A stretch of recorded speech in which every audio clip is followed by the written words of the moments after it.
All right, it's Way Up with Angela Yee. I'm Angela Yee, and Mano is here. New Mano! Yes. Now, earlier we were talking about Tink and Hitmaker and the two of them going through a breakup very publicly. Right. They were both in Cancun at the same restaurant. He was with some women, and Tink was there. She had been on vacation, and they happened to be at the same restaurant. Happened to be. Same time. Yes, and he wouldn't even speak to her. And the other issue is they work together. He executive produces her projects, and so now he's saying he wants $2 million, and I saw he was in the comments saying, he added Mickey Halstead, that's Tink's manager, saying that they're going to have to pay, so on and so forth. Another thing that I noticed, at one point during their back and forth, Tink changed her profile picture to a picture of you, Mano. Did you see that? Yeah, I actually saw it. All right, now, what was that about? I mean, you know, me and him had some history. I know you were on one of his remixes for many years ago. We had some history, and I guess based off the history that we had, that she felt petty. There was a time when you actually slapped him, and you guys have both addressed it. You know, here's the thing, though, and moved past it. I try to like downplay it just now, and you just so graphic. Because if you Google it, you'll see what happened. Yeah, and nobody was and Googling. Hitmaker has addressed this, so have you. Yeah, we He good. said he was doing too much.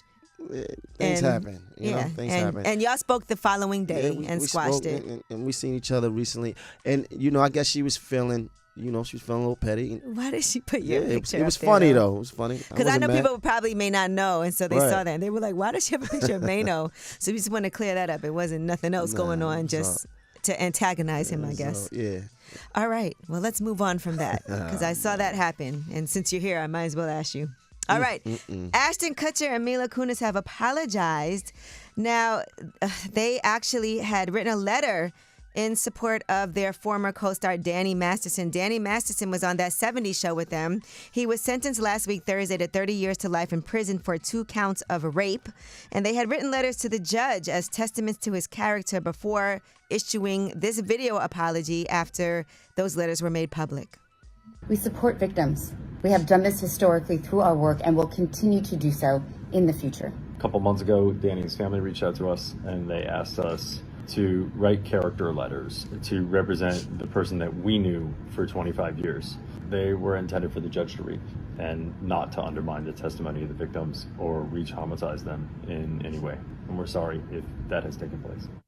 One of the victims, identified as Jane Doe number 1, actually said, this video was incredibly insulting and hurtful. My hope is that they learn a radical accountability and the importance of self-education to learn when to keep their privilege in check, especially Ashton, who claims to work with victims of sex crimes. And as to Mila, I can only think of time's up.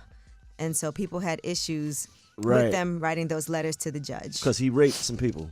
He has been convicted of 2 counts of rape and sentenced to 30 years to life. That's a very slippery slope there. And now Christina Ricci also posted about this as well. She said, so sometimes people we have loved and admired do horrible things.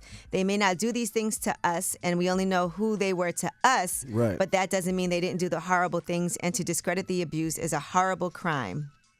So she said, I've known lots of awesome guys who are lovely to me who have proven to be abusers privately. I've also had personal experience with this. Believe victims. It's not easy to come forward. It's not easy to get a conviction. All right. Now, along with all of this, because like we said, they were on that 70s show together, I saw that people were also wondering what is going to happen with the reruns of that 70s show. If you guys recall with Bill Cosby, when he was sentenced of a crime, they pulled them. Yeah. So does that mean now that they are going to pull the reruns of that 70s show because of Danny Masterson and the crime that he committed? Interesting. So we'll be watching to see what's going to happen. Is this going to be... You did it to Bill. Right. Is this the same thing? Right. You did it to Bill. All right, Mano. Yeah. And over the weekend, another thing that happened, Hip Hop 50, yet another celebration at Kamala Harris's house in D.C. So it was all in collaboration with the Recording Academy's Black Music Coalition and Live Nation Urban. And so Kamala was there. I saw a lot of people were posting video of them partying at her house over the weekend. Do they give the vice president a mansion too? Her house is not. Hers? It's not the White House. Right, it's not the White House. It's not, but it's pretty nice. But this is does given you mean to do they? Yeah, does she live there? Like that's part of her job, and part of it is. Yeah. Okay. You get to stay in All right. D.C. All right, well, that is your Yee Tea, and you know it's a Monday, and I do want to talk about, it's 9/11 also, Mano. Yes, it And is. so let's do some Monday main ovation. Innovation. Be our main ovation. When we come back, it's Way Up with No Angela Yee, hesitation. a Monday main ovation. Way up.